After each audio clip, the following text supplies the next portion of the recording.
Hoje nós vamos responder o nosso quiz. A primeira questão é o que significa a palavra filosofia. A palavra filosofia vem de dois termos gregos, philos, que é amor ou amizade, e sabedoria.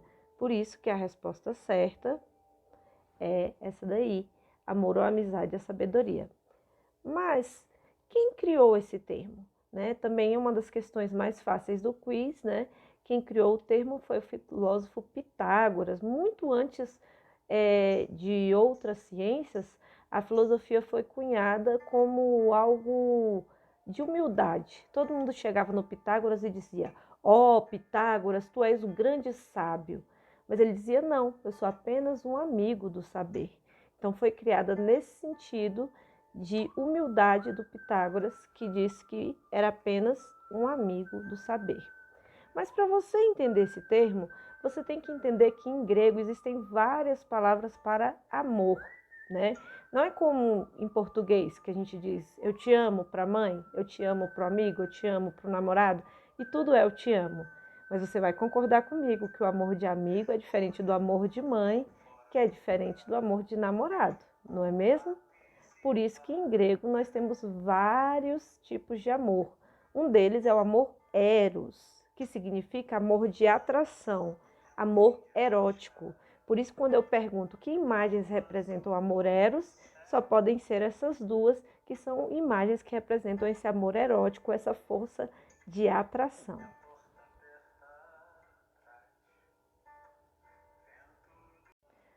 Então, entre os tipos de amores gregos, há outro amor também bastante conhecido, que é o amor ágape. O amor ágape é o amor incondicional, geralmente associado ao amor que Deus tem para com seus filhos e que as mães têm para com seus filhos. Não os deuses gregos, né? Porque os deuses gregos muitas vezes eles não amam a humanidade, mas o Deus cristão, que mandou seu único filho para morrer por todos, mesmo os pecadores. Então o amor ágape é um amor incondicional, não importa o que você faça, ele continua vindo sobre você. Como, por exemplo, o amor de uma mãe, que não importa o que o filho faça, ela continua amando. Por isso que as duas imagens que estão associadas ao amor ágape são essas aí, Adão e Deus, e a mãe e o filho. Outro amor que é muito importante é justamente o amor da palavra filosofia, é o amor philos. Em grego, philos representa amor ou amizade.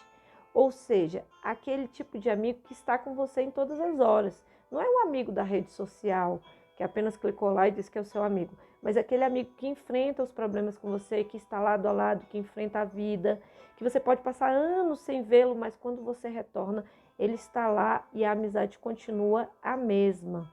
Professor, e por que o amor da filosofia não é o amor ágape, que é o amor perfeito, que é o amor incondicional? Porque o amor ágape não tem o quesito da escolha.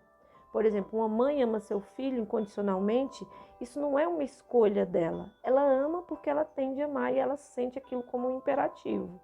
Agora, a filosofia é uma escolha. O amor philos, a amizade, ela é uma escolha. Você escolhe de quem você vai ser amigo. Shakespeare tem uma frase muito bonita que diz: os amigos são a família que nos permitiram escolher. Então, o amor filosofia é uma escolha pessoal que você faz de amar o saber, é algo que não é responsivo, você não pede nada em troca, ao contrário do amor eros, que sempre quer algo em troca, né, que é a proximidade, que é a paixão, que é o carinho em troca. O amor philos não pede nada em troca, é uma escolha e é um amor tranquilo, que mesmo que você se distancie da sabedoria por anos, quando você voltar de novo para a sabedoria e voltar de novo a querer estudá-la, a querer saber mais sobre o mundo, ela vai estar lá. Por isso que philos é o amor da filosofia. Mas para a filosofia, o que é mito?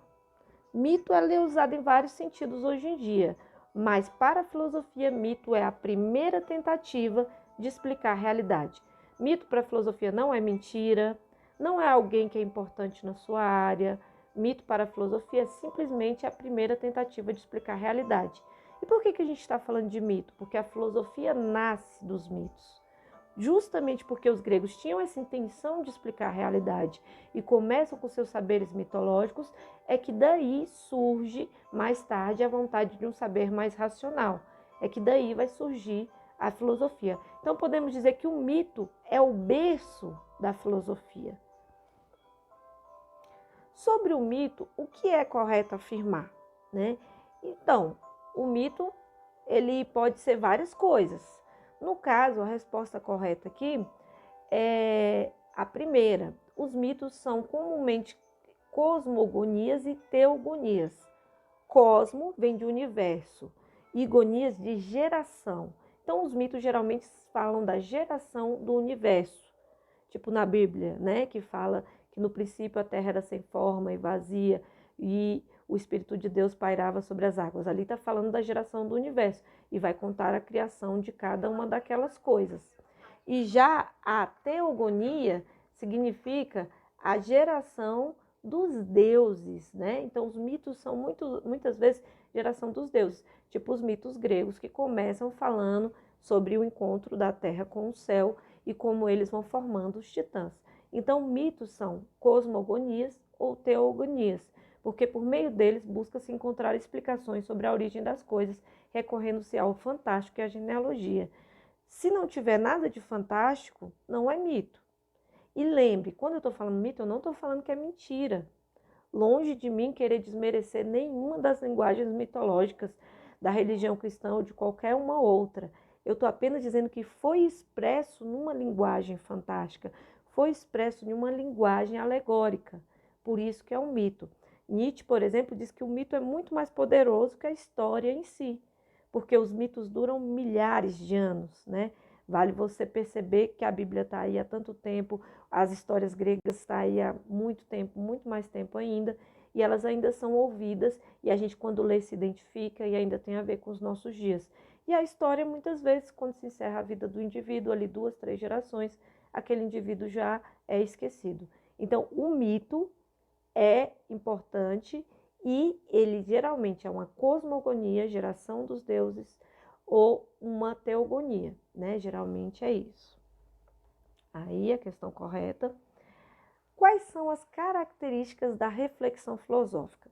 Segundo Demerval Saviani, a reflexão filosófica tem que ser radical, rigorosa e de conjunto.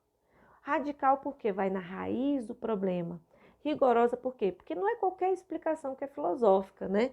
Às vezes a gente encontra aí memes que falam, filosofei, não sei o quê. Qualquer explicaçãozinha rasa é filosófica. Não. Tem que ter uma lógica, tem que ter um sentido racional. Que mesmo que eu discorde da tua filosofia, eu nunca posso dizer que ela é irracional ou que ela não faz sentido. Então, por isso que ela é rigorosa. E tem que ser global, tem que ser de conjunto.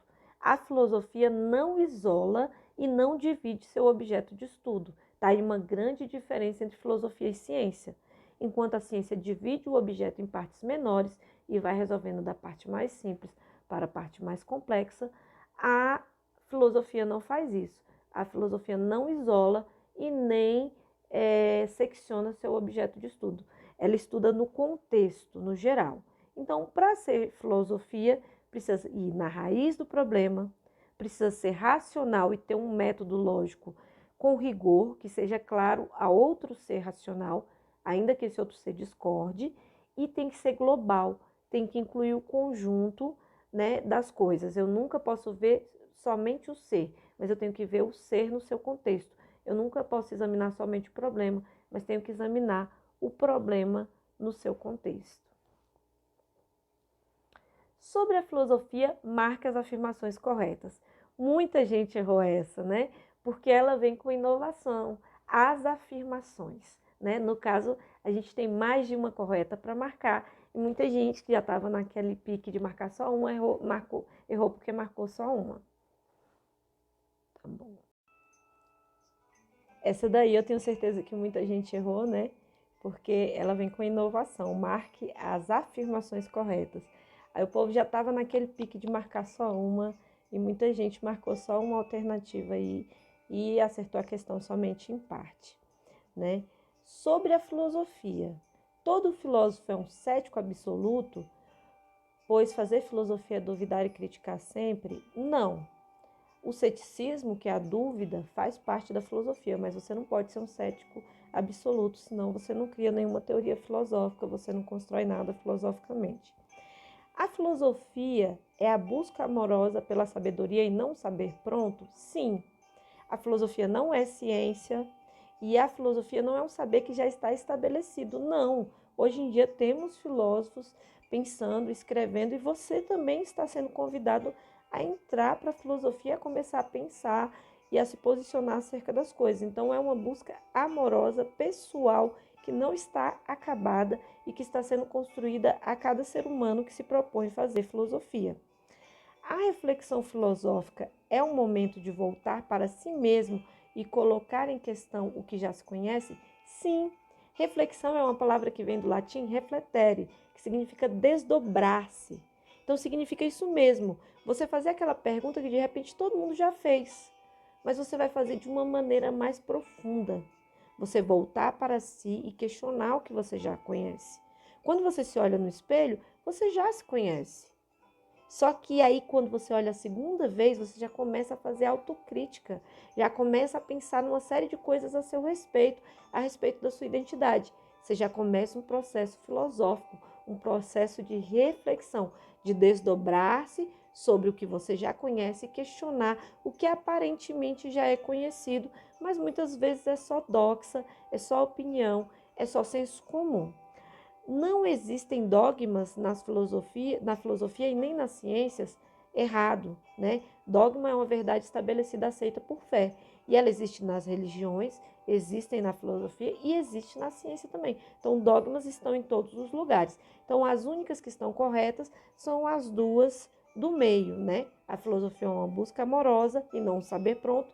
E a reflexão filosófica é desdobrar-se e questionar-se sobre aquilo que aparentemente já é conhecido.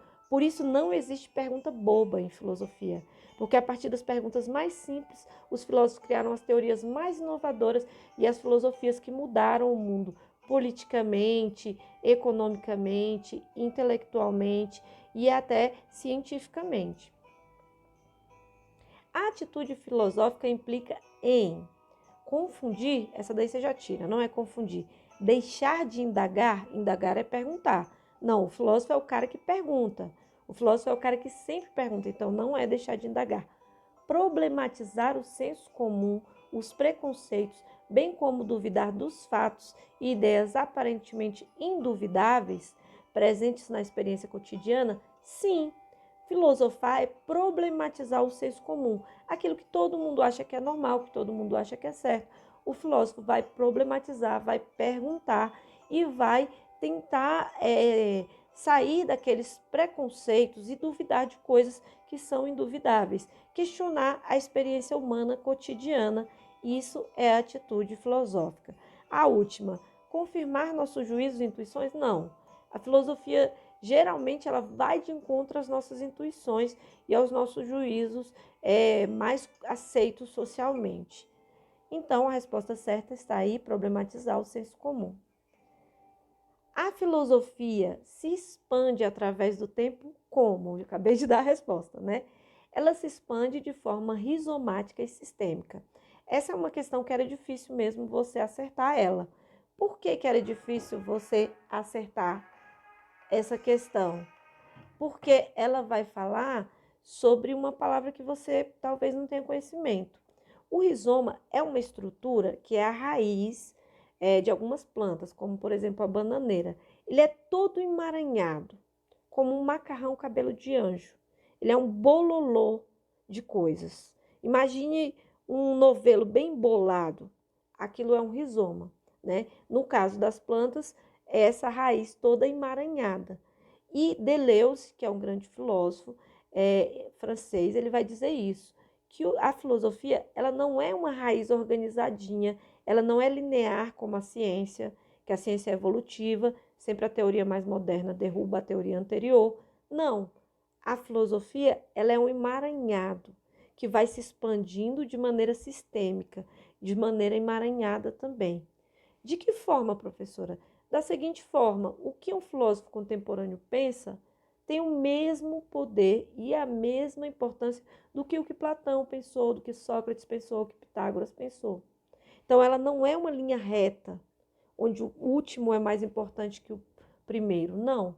Ela é um emaranhado de ideias, onde você pode fazer ligações como se fossem as sinapses do cérebro entre uma ideia e outra. Você, por exemplo, conforme você for estudando filosofia, você vai dizer, eu sou um pouco platônico, mas eu também acredito um pouco em Descartes.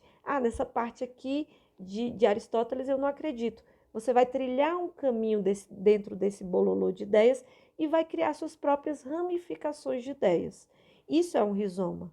É uma estrutura embolada onde você pode percorrer caminhos aleatórios. Então, na filosofia não há uma regra de como se estudar, nem historicamente, e nem muito menos o filósofo mais moderno desbanca a filosofia do filósofo mais antigo. Todos são válidos e ela vai crescendo conforme a gente vai pensando de maneira sistêmica, né? De maneira espalhada em todas as direções. Pense nas sinapses cerebrais, pense nesse novelo de lã embolado e pense no caminho que você vai percorrer dentro dessa filosofia, acreditando em partes de uns filósofos e em parte de outros, e às vezes criando sua própria filosofia, né, desmentindo as filosofias de outros filósofos também. Então, por hoje é só, esse é o nosso quiz, né? E espero que você goste muito de trilhar esse caminho rizomático e sistêmico de amor pelo saber.